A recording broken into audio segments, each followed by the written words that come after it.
Oke teman-teman sekalian, pada pertemuan kali ini Ibu akan menjelaskan mengenai paradigma manajemen pelayanan publik. Jadi paradigma manajemen pelayanan publik itu ada 3 yang kita kenal, ada Old Public Administration, New Public Management, dan New Public Service. Nah, sekarang Ibu akan menjelaskan terlebih dahulu mengenai Old Public Administration atau yang biasa kita singkat dengan OPA. OPA bukan OPA Korea loh ya. Oke. Untuk Old Public Administration di sini kita ketahui, jadi mungkin teman-teman dulu waktu perkuliahan pengantar ilmu administrasi negara, teman-teman diajarkan beberapa paradigma yang ada di dalam administrasi negara. Di sini ada paradigma. Jadi paradigma pertama dikotomi antara politik dan administrasi. Kemudian paradigma kedua ada administrasi negara sebagai ilmu politik. Kemudian paradigma selanjutnya adalah administrasi sebagai ilmu administrasi publik. Ini sebenarnya awalnya dulu ilmu administrasi negara, baru administrasi sebagai ilmu administrasi publik. Jadi ada negara dulu baru administrasi publik. Nah, di sini untuk paradigma OPA, politik harus memusatkan perhatian pada kebijakan publik. Jadi di sini administrasi negara berkenaan dengan implementasinya. Jadi administrasi negara itu lebih terfokus pada pelaksanaan kebijakan. Kemudian di sini ada penyatuan antara ilmu administrasi negara dan ilmu administrasi dan ada penyatuan antara ilmu politik. Prinsip-prinsip itu yang dikembangkan secara ilmiah dan mendalam. Jadi ada perilaku organisasi, teknologi, ada kuantitatif, ada analisis sistem, ada operational research, ada ekonometri. Itu di situ prinsip-prinsipnya dikembangkan secara ilmiah. Kemudian administrasi publik itu dengan fokus dan teori organisasi, teori manajemen, dan kebijakan publik, sedangkan lokusnya pada kepentingan publik. Berbeda dengan New Public Management. Nah, New Public Management ini awal dari munculnya good governance. Jadi berawal dari OPA, kemudian ada kritik terhadap old public administration, muncullah new public management yang biasanya kita kenal dengan reinventing government. Nah, di sini government is not solution to our problem, government is the problem. Jadi pemerintah itu sebagai problemnya, sebagai masalahnya. Nah, di sini ada beberapa paradigma NPM yang bisa teman-teman lihat.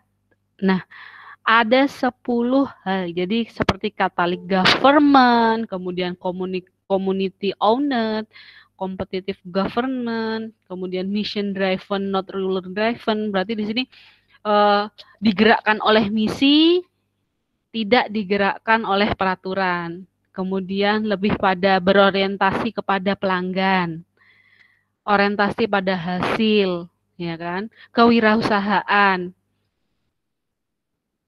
desentralisasi, kemudian ada market oriented. Itu untuk paradigma NPM, New Public Management. Nah, di sini akhirnya yang terjadi birokrasi itu cenderung lamban, kemudian boros, inefisien, dan gemuk. Nah, karena adanya permasalahan tersebut, akhirnya ada kritik terhadap paradigma NPM. Muncullah paradigma NPS, New Public Service.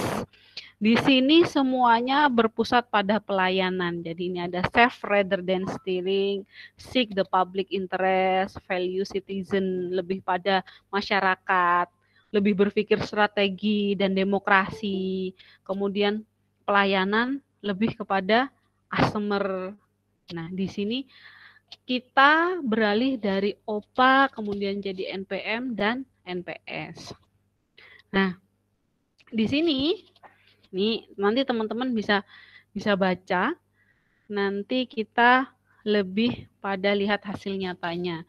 Kalau untuk di OPA, hasil nyatanya itu aturannya jelas dan tegas dalam melaksanakan tugas.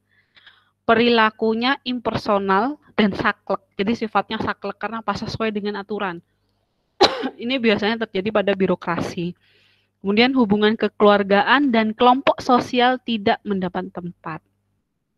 Kalau NPM, hasil nyatanya ada saving, ada perbaikan proses, perbaikan efisiensi, peningkatan efektivitas. Dan kalau yang NPS, hasil nyatanya pemerintah lebih demokratis, desentralisasi, dan terbentuknya civil society, kemudian ada partisipasi masyarakat, dan munculnya pemerintah yang lebih transparan dan akuntabel. Jadi ini adalah paradigma pelayanan dari OPA, NPM, dan MPS. Oke, ini kalau OPA itu biasanya lebih cocok untuk departemen atau lembaga yang yang menangani bidang sektor Polhukam. Kalau NPM lebih cocok yang menangani ekonomi, dan yang NPS itu lebih pada sektor kesejahteraan rakyat. Oke, kan kalau yang OPA kan dia saklek, jadi lebih apa? Lebih ke politik hukum. Kalau yang NPM karena manajemen dia lebih pada ekonomi, dan yang NPS itu lebih pada sektor kesejahteraan rakyat. Nah, ini teman-teman bisa baca, sebenarnya nanti kita lebih banyak diskusi saja karena ini hanya sekedar paradigma saja. Jadi pengantar nanti kalian ketika akan belajar tentang manajemen pelayanan publik. Minggu depan kita belajar lebih pada manajemen pelayanan publiknya. Ini hanya pengantar saja mengenai paradigma manajemen pelayanan yang ada. Nah, ini. Kalau untuk kelebihan OPA itu dia adanya gaji dan tunjangan kerja, kemudian kebijakannya terpusat. Jadi sentralisasi. Dan strukturnya tersusun secara hierarki. Kalau New Public Management itu lebih mengadopsi nilai-nilai manajemen untuk meningkatkan efisiensi dan efektivitas. Dan dia lebih fleksibel. Kalau NPS itu membangun koalisi dari agensi publik, non-profit, dan swasta.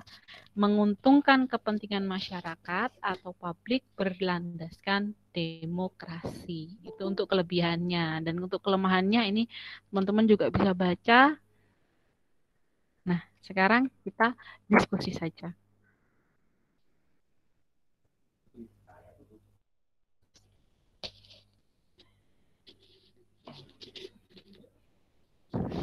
Oke? Ada yang mau bertanya atau mau menyampaikan pendapat? Ini kalian sudah kelas konsentrasi, jadi harus lebih banyak menyampaikan argumen, lebih banyak berani untuk mengeluarkan statement pendapat seperti itu. Tapi statement dan pendapatnya harus ada dasarnya, jangan main asal ngomong aja.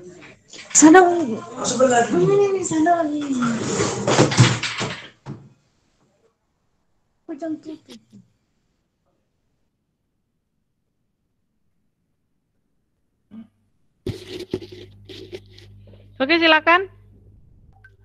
Ibu. Iya, siapa yang mau bertanya? Silakan. Bu. Koni. Koni duluan.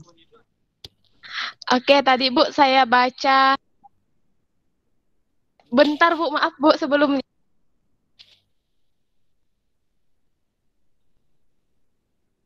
Saya ingin bertanya Bu, yang kelebihan NPS itu ada terlalu mensimplifikasikan peran pemerintah pada aspek pelayanan publik. Itu maksudnya kayak gimana ya Bu? Soalnya belum paham. Mensimplifikasi. Jadi Ya. dia itu lebih menyederhanakan sebenarnya. Dia lebih memudahkan seperti itu. Sehingga terkadang sesuatu yang dimudahkan memang bagus, tapi terkadang terlalu mudah gitu loh, Mbak.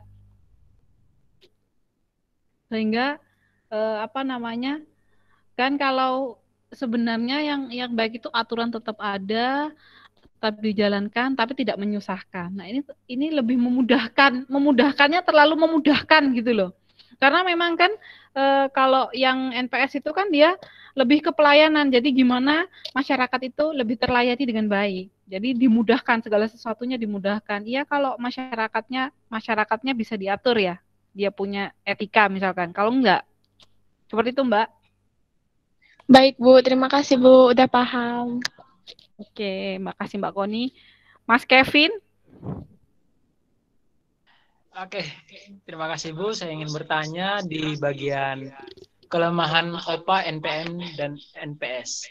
Nah, di bagian NPS itu ada tentang prinsip-prinsip NPS masih terlalu abstrak dan perlu dikonkretkan. Prinsip-prinsip yang seperti apa yang kira-kira yang bisa Ibu sebutkan yang perlu dikonkretkan lagi? ya kan seperti ini ya. Tadi itu kan di awal di atas tadi kan ada tuh apa namanya yang di awal di slide kedua itu kan di sini lebih pada kemudahan dia kan gitu, value people, not just productivity. Jadi kan value people, jadi melihat nilai manusianya, tidak pada produktivitasnya. Padahal kan mau nggak mau kita harus ada apa namanya, harus produktif kan gitu, tidak hanya melihat apa namanya kemudahan seperti itu. Nah kayak tadi segala sesuatunya dimudahkan, loh dimudahkan tapi kan harus ada aturannya, seperti itu loh. Bisa dipahami Kevin? Bisa Bu, bisa dipahami Bu. Jadi kalau yang OPA itu dia terlalu apa ya, terlalu saklek. Makanya kan dia di lebih cocok itu untuk Polhukam kan gitu. Soalnya kan kalau di misalnya kayak di militer gitu ya, di militer dia lebih cocok untuk OPA gitu loh, di Polhukam. Kenapa? Karena satu komando. Kalau di Polhukam banyak komando lah, bahaya. Satunya serang, satunya jangan serang. Kan bahaya kalau seperti itu. Nah, makanya OPA itu lebih cocok ketika diterapkan pada bidang Polhukam. Kalau yang NPM lebih cocok pada bidang ekonomi. Kalau yang NPS pada kesejahteraan rakyat. Kenapa? Karena di situ dia melayani. Nah, melayani di sini tuh harus diperjelas melayaninya seperti apa. Pelayanannya yang seperti apa kan harus jelas. Nah, ini kalau di sini itu pelayanannya memberikan pelayanannya, cara-caranya, prosedurnya itu lebih dimudahkan. Makanya mensimplifikasikan tadi itu loh.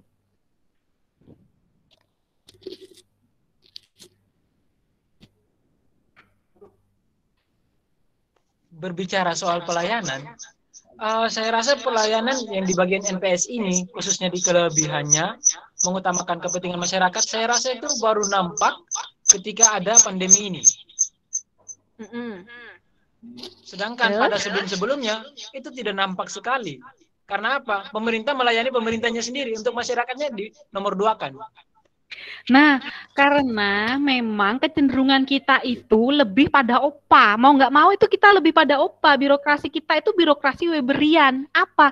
Berarti birokrat apa ya? Terlalu birokrat. Jadi banyak meja. Kan birokrat kan gitu. Banyak meja. Sehingga ketika sebelum pandemi kita ngerasanya lebih sulit sebeli ini. Tapi ketika pandemi kita merasakan kemudahan via online kan gitu ya. Tapi terkadang kalau via online itu terkadang ini kita ngerasa terkadang malah syarat-syaratnya maunya melayani cepat, terkadang endingnya munculnya persyaratannya sulit seperti itu kan kayak kita gini ya, kayak kita belajar nih secara online kan enak nih kita nih ya, apa namanya, kita langsung istilahnya cepat seperti ini meskipun kita berjauhan bertatap muka melalui forum seperti ini, meeting seperti ini, tapi kita masih bisa melaksanakan tanpa harus bertatap muka kan gitu kan, masih jalan lah kelasnya. Tapi di sisi lain ya, pelayanan pada kalian benar, tapi di sisi lain persyaratan administrasinya itu banyak gitu loh, itu yang membuat terkadang menjadi ribet. Padahal itu bisa disimpelkan. Seperti itu Mas Kevin. Baik Bu, siap. Yang lain? Kelas konsentrasi loh, jangan banyak diam. Yang lain, ayo.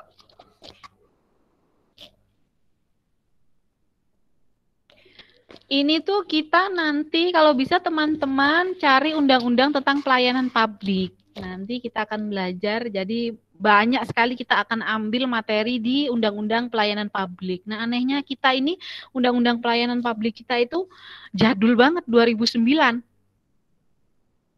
Padahal kita udah 2000 berapa ya? Itu undang-undang kita masih 2009 dan belum ada pembaharuan. Coba nanti dicek, dicari dulu.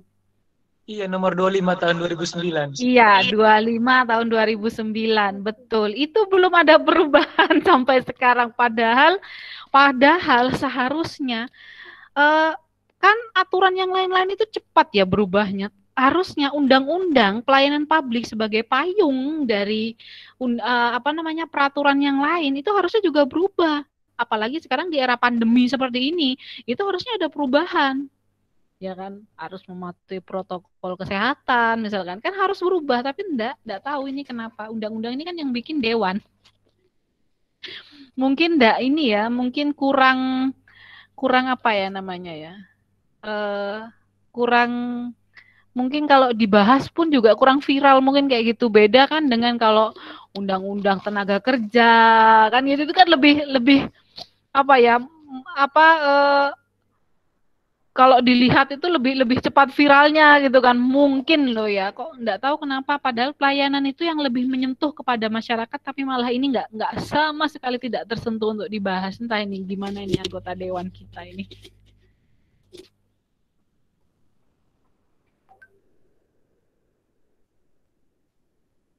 Oke, yang lain?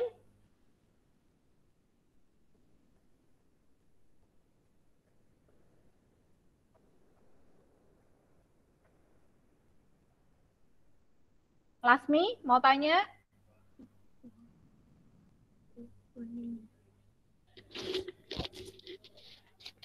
Atau yang lain yang mau tanya, silakan.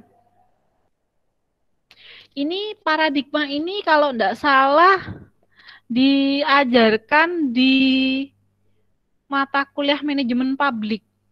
Pak Rohan kemarin, Bu. Iya, ada ya.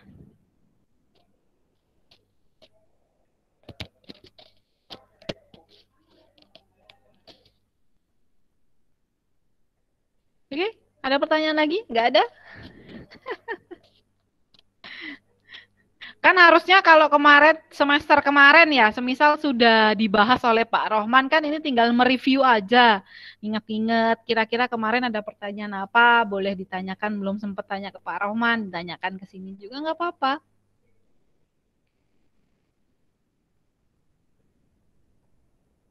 Ini semuanya yang lain lagi apa nih, tidur? Apa gimana, kok diam semua? Masih ada yang baca-baca, Bu. Oh, masih baca-baca. Ibu, saya ingin tanya satu lagi. Boleh Kevin tanya apa? Sebenarnya, kalau dilihat ini dari pandangannya Ibu, alasannya pemerintah berganti terus OPA, NPM, ke NPS, itu apa? Hanya karena untuk melayani atau apa, Bu? Jadi sebenarnya gini, paradigma ini kan sebenarnya dia kan teori ya. Jadi kan perkembangan. Jadi teori itu mengikuti perkembangan yang ada di lapangan. Jadi seperti itu, akhirnya muncul teori kan seperti itu.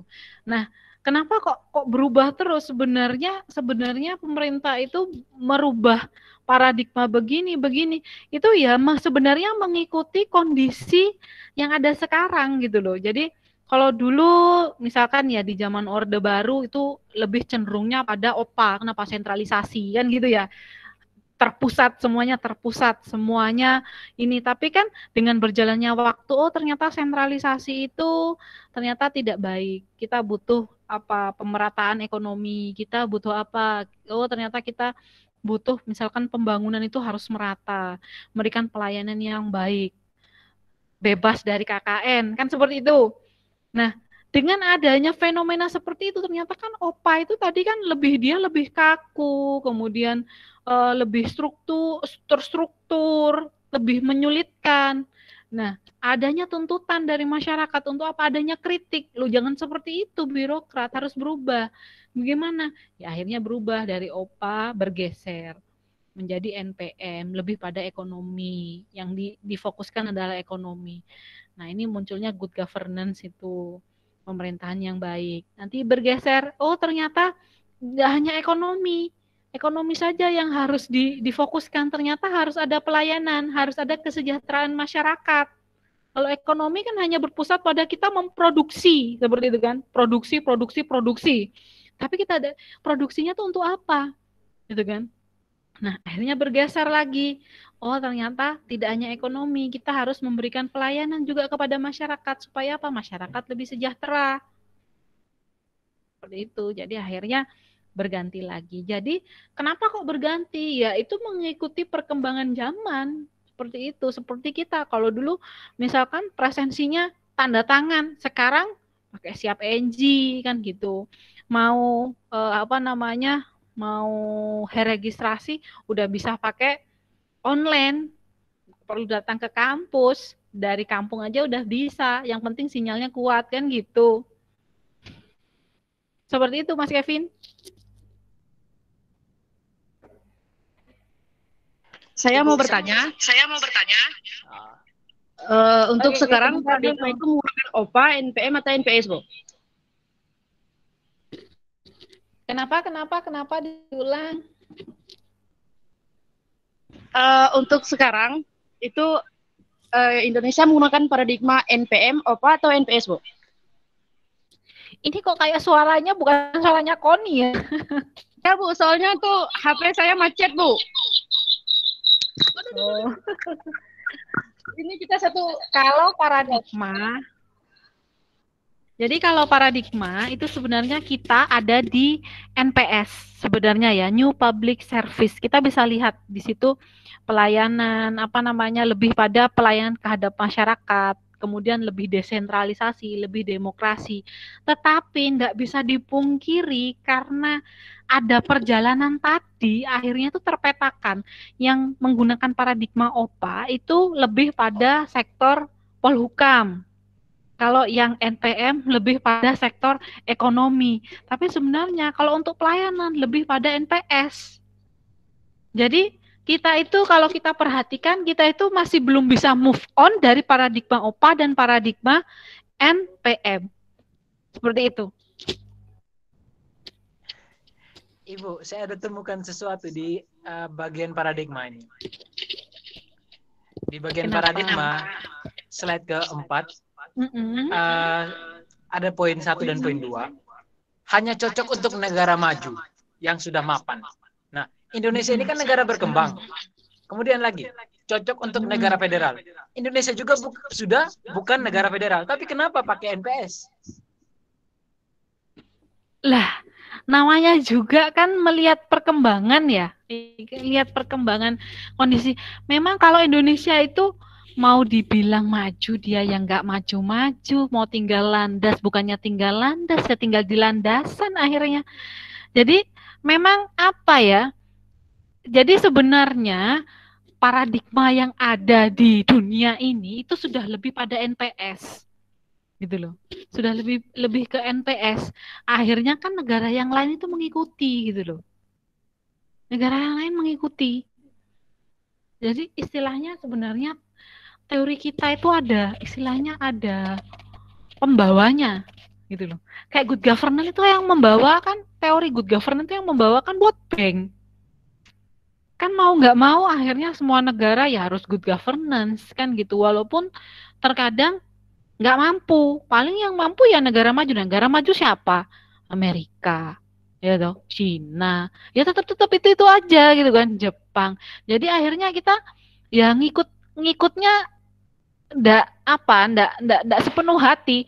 Jadi OPA tetap ada, NPM-nya juga tetap ada, NPS-nya juga ada gitu. Jadi semua diadopsi.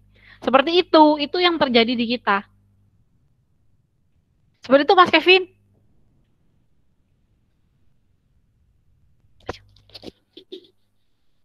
Jadi kalau saya lihat dari ini paradigma ini, Bu, sebenarnya sama saja. Daripada capek-capek buat nama istilah OPA, NPM, NPS, pakai saja satu kali. Tidak perlu buat banyak-banyak gini. Padahal ujung-ujungnya lihat dari paradigmanya saja ini sudah tidak masuk untuk Indonesia sebenarnya. Apalagi ada kata-kata tidak banyak masyarakat yang miskin. Ya itu, karena kan saya bilang tadi itu kan teori kayak paradigma itu kan ada pembawanya, Mas. Pembawanya. Jadi ya kayak good governance. Good governance kan ada di NPM ya. Nah, dia kan kecenderungannya yang membawa adalah World Bank, Bank Dunia gitu loh. Dan semua di dunia itu semua berhubungan dengan Bank Dunia. Jadi mau nggak mau ya harus ngikutin gitu loh. Ya kalau nggak gitu proyeknya nggak keluar katanya.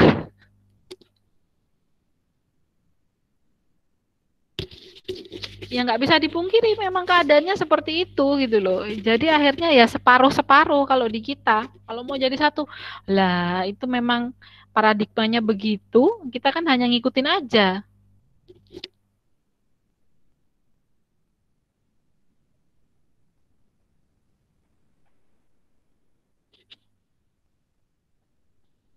Saya mau tanya lagi, Bu. Yang lain kemana ya, kok Kevin terus? Boleh tanya sebelum ada yang lain bertanya, yang lain mungkin tidur. Mau bertanya tapi keduluan sama Kevin, Bu. Oh gitu. Nanti habis ini Kevin ya. Habis Kevin. Jadi gini, Bu. Intinya OPA, NPM, dan NPS nih. Nah, terus tadi di atas ada kata-kata perannya masyarakat. Tapi di sini itu hanya ada perannya pemerintah. Peran masyarakatnya kemana? Yang mana? Yang di slide ke-7. Itu peran pemerintahnya apa sudah kalau hanya ada perannya pemerintah. Sedangkan tadi di paradigmanya ada mencantumkan bahwa masyarakat ikut berperan di situ. Itu di mana? NPS ya? Iya di NPS, Bu. Loh, lah iya. Apa namanya? Kan di sini melayani, peran pemerintahnya itu melayani, melakukan negosiasi dan menjadi perantara beragam kepentingan di masyarakat dan membentuk nilai bersama. Jadi di sini pemerintah, kalau di NPS itu dia hanya melayani saja. Jadi lebih kepada kepelayanan. Nanti difokuskan pada peran serta masyarakat. Ini loh yang membuat jadi akhirnya tadi di kelemahannya kan kita di kelemahan itu untuk yang NPS itu kan kita lebih apa namanya? Di sini kan lebih nggak jelas gitu kan. Kelemahannya kan terlalu abstrak. Jadi perlu dikonkretkan. Jadi kalau semisal masyarakat itu dia membantunya di segi apa gitu loh. Jadi harus diperjelas. Oh, pembangunan apa gitu loh. Oh, ini ikut seperti ini. Itu yang seperti apa? Jadi ini nggak jelas peran sertanya juga peran serta masyarakat yang seperti apa. Gitu loh. Kenapa? Karena memang masyarakat kita itu belum siap untuk itu, untuk peran serta gitu loh. Beda dengan di negara yang sudah maju, ketika peran serta itu disodorkan untuk melakukan peran serta, mereka sadar, oh kita itu peran sertanya, yuk kita membangun negara kita misalkan dengan apa seperti ini, mereka patuh gitu loh. Beda dengan kita ketika kita dibebaskan untuk peran serta, dibebaskan untuk partisipasi, yang ada apa? Yang ada biasanya ada penyelewengan. Jadi kayak dana desa, contohnya nggak jauh-jauh ya. Dana desa itu kan sebenarnya wujud dari NPS. Jadi negara, ya Indonesia, negara, pemerintah pusat itu menginginkan supaya apa? Supaya di desa itu bisa mengetahui, oh ini aku ada masalah, jalannya jelek, maka harus dibangun. Nah, dananya dari mana? Dari pemerintah melalui apa? Dari dana desa, kan seperti itu. Tapi yang terjadi apa? Ketika masyarakat dilibatkan dari partisipasi masyarakat, dilibatkan dalam partisipasi, mereka kaget, loh uangnya kok banyak gitu loh. Akhirnya dibuat apa? Memperbaiki kantongnya sendiri, memperbaiki rekeningnya sendiri, kan seperti itu. Ini yang terjadi, makanya kenapa lebih cocoknya di negara maju, karena mindsetnya beda antara di negara yang terbelakang sama negara ini berkembang itu berbeda dengan negara maju, seperti itu Mas Kevin.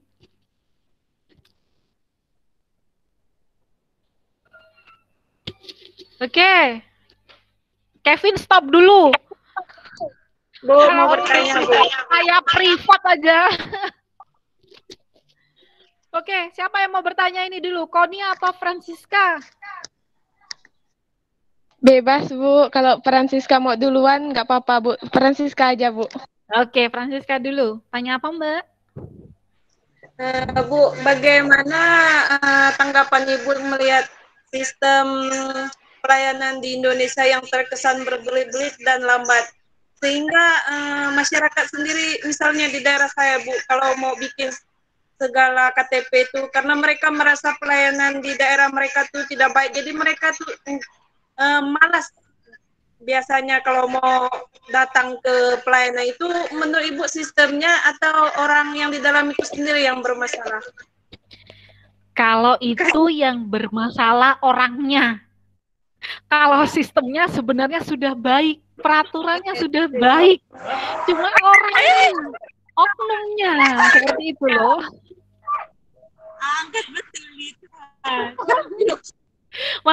Makanya di dalam teori itu dijelaskan bahwa ini tuh nggak cocok gitu loh, NPS tuh nggak cocok gitu loh. Kenapa? Ya itu tadi, karena mindset kita, mindset di Indonesia nih sebagai negara negara berkembang yang ketinggalan di landasan, katanya mau tinggal landas tapi nggak terbang-terbang, akhirnya tinggal di landasan. Mindsetnya itu masih belum, jadi masih berpikirnya, oh aku punya kekuasaan, jadi ya suka-suka aku gitu loh. Padahal ketika kita pegang kekuasaan, maka bagaimana sih caranya kita bisa melayani masyarakat dengan baik? Bagaimana kita bisa memajukan negara ini? Jadi nggak mikir, wah karena masih orientasinya masih kekuasaan, itu kuno banget, itu masih paradigmanya old public administration gitu loh.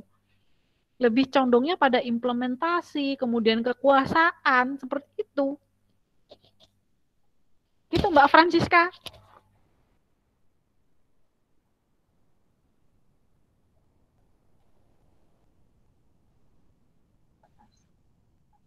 Saya menambahkan sedikit ya, Bu. Boleh. Kita tidak bisa menyalahkan sistem seperti yang Ibu sampaikan. Karena apa? Oh, kalau masih orang yang sama yang kerja di situ tidak dirombak, maka akan ya percuma gitu loh. Kita mau ini, tapi kalau pemerintah maunya itu bisa apa? Percuma. Contohnya kayak bilang EKTP, ya kita masih datang langsung. Karena apa? Orang-orangnya masih itu. Kecuali sudah dirombak. Sistemnya sudah benar, tapi orang-orangnya. Ayo. Jadi gini, sebenarnya itu kalau gini ya, oknum di pemerintah juga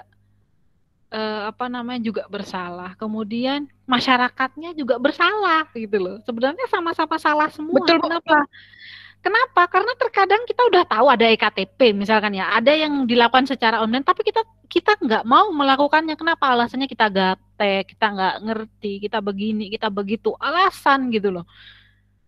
Jadi akhirnya apa?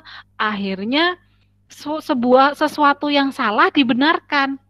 Itu banyak terjadi seperti itu. Jadi kita lihat porsinya itu, kita lihat dulu kasusnya di mana dulu. Kenapa? Karena tiap daerah berbeda masalah, berbeda orang. Nah, itu kan makanya kita nggak bisa. Kenapa? Karena memang di Indonesia itu ya kita lihat dari faktor budayanya, faktor ininya masyarakatnya juga, kebiasaan adat istiadatnya juga. Itu kadang yang membuat, terkadang kan ada suatu daerah yang senioritasnya lebih tinggi seperti itu. Akhirnya apa?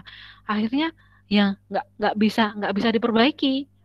Tapi setahu ibu sebenarnya semua itu bisa jadi lebih baik kalau pemimpinnya itu baik. Pemimpinnya baik. Jadi kalau semua di Indonesia pemerintah daerahnya baik, saya jamin, saya yakin Indonesia akan jauh lebih baik. Sekarang misalkan presidennya baik, tapi pemerintah daerahnya nggak baik. Kemudian tetangga sebelah juga nggak baik. Ya gimana? Gitu loh. Itu masalahnya. Jadi sebenarnya memang mau nggak mau kita itu harus merevolusi mental gitu kan. Memang mental kita yang sakit itu mental kita gitu loh. Kita nggak mau adanya perubahan kan. Kalau adanya perubahan kita kan pasti melawan. Kalau perubahannya jauh lebih baik kan harusnya ya ayo kita dukung. Kalau di negara maju seperti itu, kalah bukannya malah menjadi oposisi, tapi dia apa? Ayo bareng-bareng gitu loh. tetap kita bergandengan tangan untuk apa? Untuk memperbaiki negara ini. Beda dengan kita. Kalau udah kita kalah sakit hati, akhirnya jadi apa? Jegal-jegal kan seperti itu. Jadi ya memang mindsetnya kita nih loh, negara berkembang itu loh belum melek ya, belum apa ya, belum mau istilahnya kalau komuter itu nggak mau di-upgrade gitu loh. Jadi tetap gitu aja, terkungkung dengan seperti itu aja. Nanti belajar nggak mau belajar, nanti yang disalahin siapa? Yang disalahin nanti negara yang maju. Padahal kan kita ini ya harus memperbaiki diri, harus belajar kan gitu, harus apa lebih baik lagi, seperti itu. Iya, Bu, setuju, Bu. Mau cerita pengalaman sedikit, Bu. Kan kemarin pas kita, mata kuliah Ibu ya, Bu, yang kita isi sensus penduduk online ya. Nah, di situ kan pas saya pulang kampung kemarin, Bu, ada kepala RT kan, ya, ketua RT, Bu, dia tuh bilang, suruh kumpulkan kakak untuk sensus penduduk. Terus saya bilang, saya udah ngelakuin sensus penduduk online, Pak. Terus dia bilang, ndak usah, Ja, katanya terlalu payah kayak gitu. Yang manual-manual kayak gini, Ja, kayak gitu katanya, Bu. Padahal saya udah tunjukkan buktinya. Sensus itu. Udah ngelaksanain sensus, Bu. Iya, karena memang itu tadi, masyarakat kita itu masih alergi dengan bau-bau teknologi, gitu loh. Masih alergi, sehingga apa yang berbau teknologi itu ditentang seperti ini, apa namanya, itu buatan Cina lah, itulah apalah, kan seperti itu gitu loh. Padahal dengan adanya teknologi, adanya itu mempercepat kerja kita sebenarnya. Kalau kita nggak bisa ya kita belajar, kan kayak gitu. Ini enggak, kita tuh enggak ada yang berbau teknologi, berbau ini malah dah. Mending yang manual aja, lebih mudah. Padahal kalau online ya lebih praktis, kan seperti itu. Oke.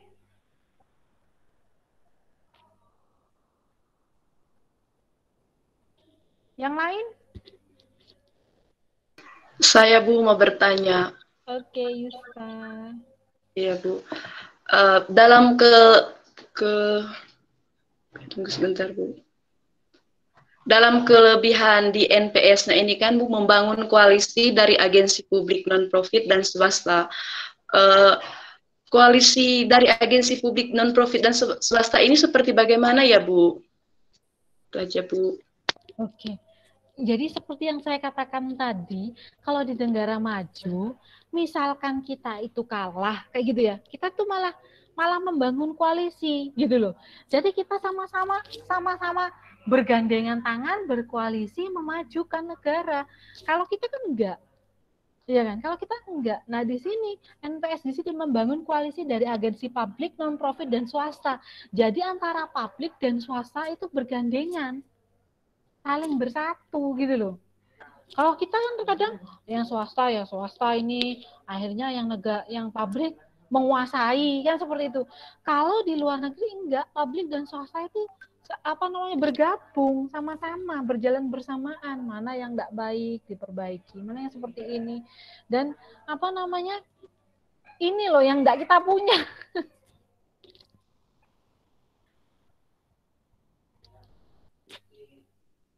Mindsetnya masih jongkok kita itu.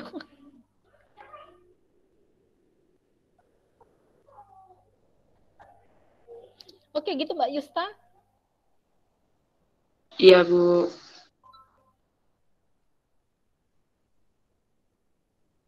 Yang lain?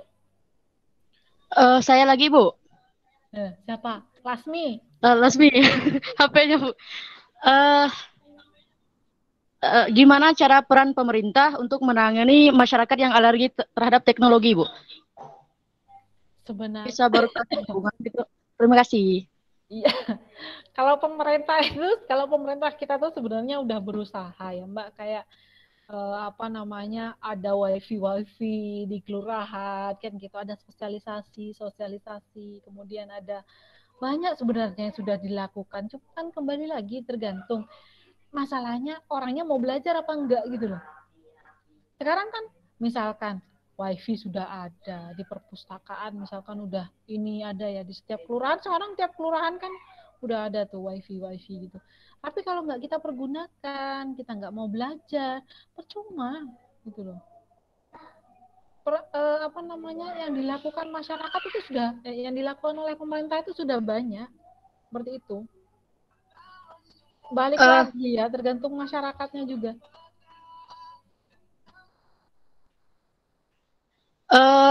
Gini Bu, sebenarnya menurut saya ya Bu, nggak terlalu salah dari masyarakatnya. Tapi misalnya kayak saya ambil contoh dari kampung saya itu udah ada memang wifi-nya masuk, cuman itu digunakan hanya untuk oknum-oknumnya, maksudnya kayak pejabat desanya aja Bu, maksudnya terus masyarakatnya nggak dikasih gitu sarana buat menggunakan wifi tersebut gitu. Apalagi kayak daring sekarang. Ya. Itu gimana Bu? Ya nggak bener gitu. Oknum pemerintah kayak gitu nggak bener. Makanya ya itu tadi, apa namanya, kalau di kita itu beda wilayah, beda masalah.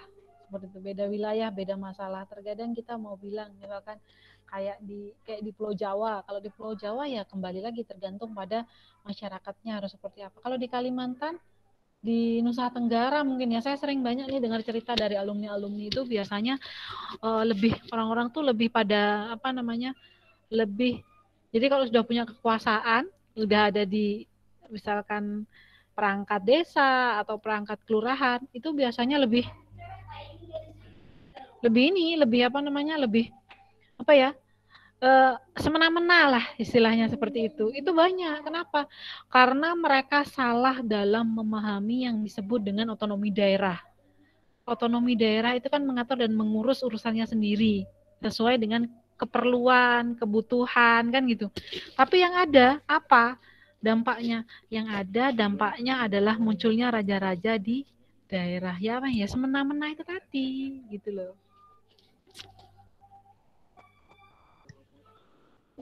Gitu Mbak Lasmi. Oke Bu, terima kasih.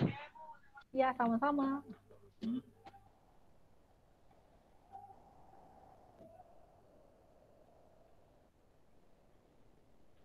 Sudah?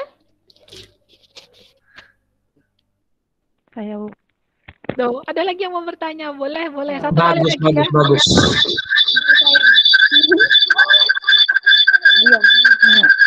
Sabar ya Bu. Oke, Herlina Aurelia. Mau tanya apa Mbak? Kan gini Bu, paradigma dari NPS kan dia kan akuntabilitas, transparansi terhadap masyarakat. Nah, apalagi kasus baru-baru ini terkait bencana alam yang terjadi di NTT, banyak pemerintah pusat kurang aktif gitu,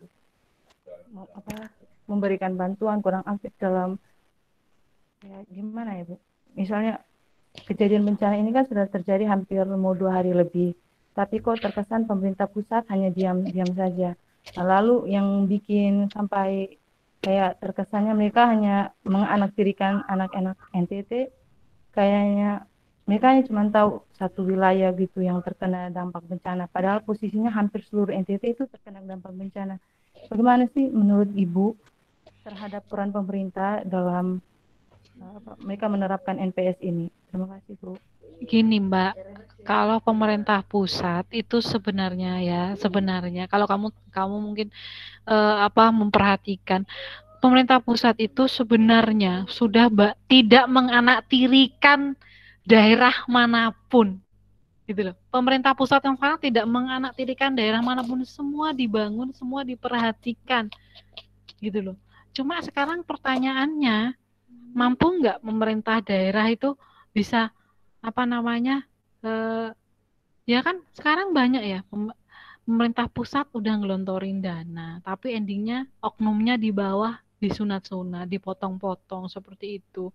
Terkadang kan pertanyaannya, mampu nggak pemerintah daerah itu bisa ya melihat dari otonomi, kan dia punya kewenangan. Oh seperti ini, ada masalah seperti ini, harusnya seperti ini. Nah tapi kan yang terjadi sekarang enggak, ada masalah, tapi akhirnya yang disalahkan adalah pemerintah pusat, gitu kan. Pemerintah pusat itu pasti akan memperhatikan. Cuma masalahnya sekarang maksimal nggak pemerintah daerah itu apa ya namanya itu ya, menyambut dari pemerintah pusat itu mereka cepat apa enggak? Kadang itu seperti itu, bantuan tuh kadang banyak Mbak, tapi endingnya apa? Di daerah nggak siap. Banyak tuh seperti itu. Kita kirim ini, tapi ternyata di sana nggak siap. Orangnya kurang, pemerintah daerahnya nggak tanggap, harusnya seperti apa. Itu yang terjadi gitu loh. Kenapa? Karena banyak pemerintah daerah itu yang naik bukan karena dia karena kemampuannya, tapi karena karena titik-titik gitu loh. Banyak yang seperti itu. Cobalah lihat di luar daerah itu banyak yang biasanya yang preman, yang lebih berkuasa, kemudian yang lebih terpilih itu karena dia punya kuasa di sana. Itu ya karena dasar itu akhirnya mereka tidak punya pengalaman dalam hal mengurus daerah. Gitu.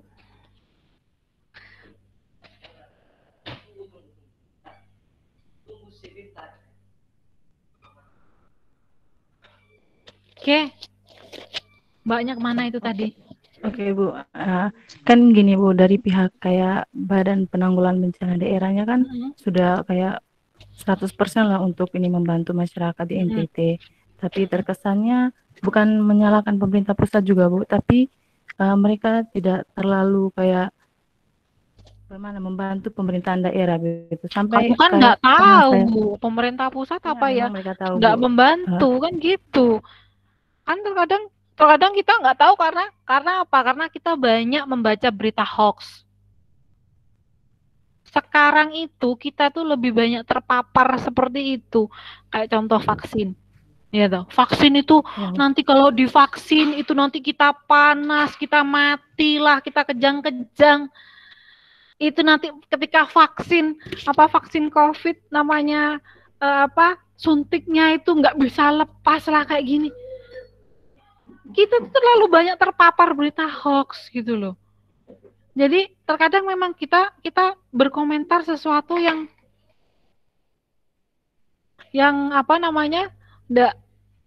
harusnya kita bisa memfilter itu, tapi ya karena itu tadi, karena media sosial memang di kita itu terlalu bebas, jadi kita udah teracuni dengan hal-hal yang sering kita lihat, sering kita pahami gitu loh. Sebenarnya pemerintah pusat tuh kalau membantu ya enggak setengah-setengah gitu loh.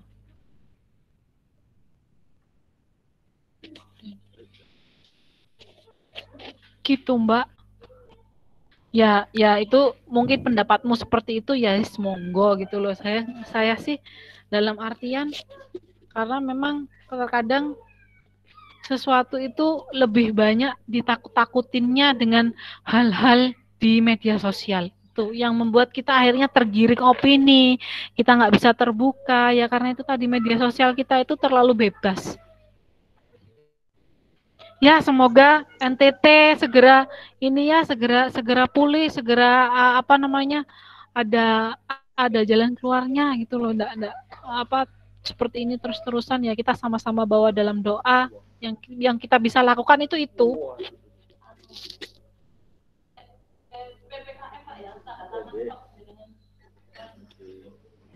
Gitu ya Mbak? Ya Bu, terima kasih Bu. Oke, sudah dulu ya. Ini nggak kerasa loh kita udah jam 3. Terlalu menikmati Bu. Iya.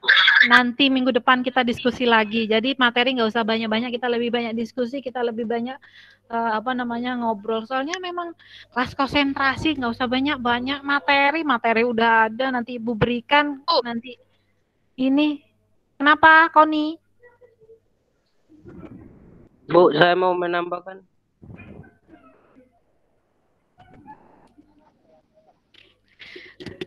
Udah bangun, Gori. Dari tadi diem aja. Dia mau bangun dia. Bentar lagi kita foto-foto. Oh iya Bu. Oh mau habis ya Bu. Kebiasaan goreng-goreng dia. Lagi goreng-goreng tadi. Jangan-jangan lagi TikTok. Enggak Bu. Oke, statement satu lagi dari Gori, nggak apa-apa, habis itu selesai. Nanti minggu depan kita lanjutkan lagi. Saya mau nambahkan sedikit saja, Bu. Ini kenapa Indonesia nggak maju-maju, Bu, di setiap daerah atau desa? Karena kurangnya orang jujur aja, Bu. Coba pemimpinnya udah jujur dari RT, RW, kepala desa. Pasti 5 tahun ke depan Indonesia saya yakin maju, Bu.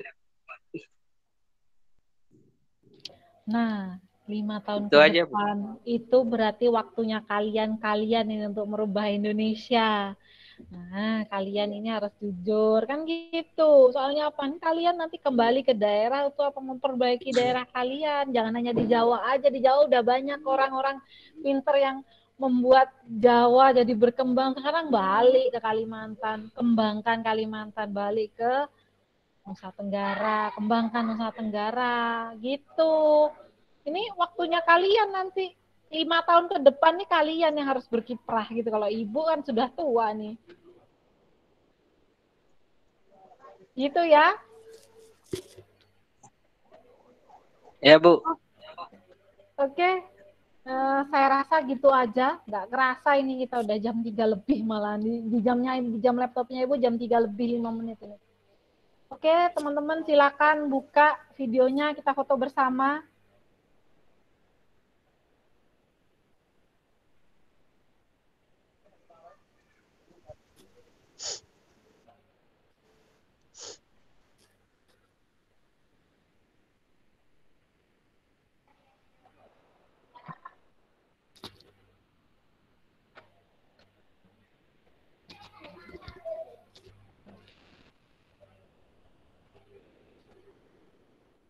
Oke. Kami dengan kuning kayaknya kembar.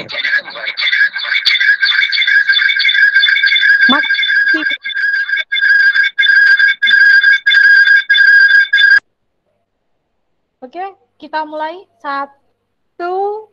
Foto formal dulu ya. 1, 2, 3, senyum.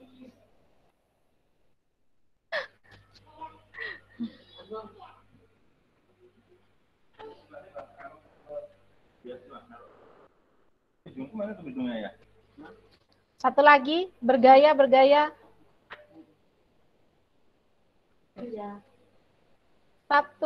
2, 3, cheese.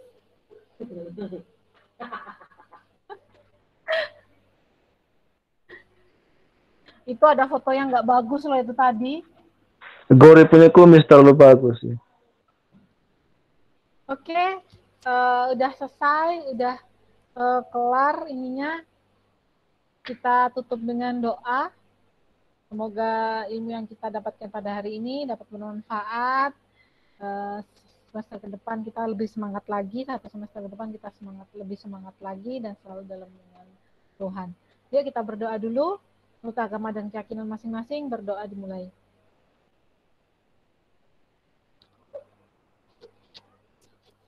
Berdoa selesai. Ya, terima kasih banyak atas perhatiannya.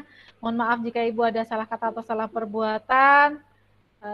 Ibu akhiri, wabillahi taufiq wal hidayah. Wassalamualaikum warahmatullahi wabarakatuh. Selamat sore. Sore, Bu. Selamat sore, Bu.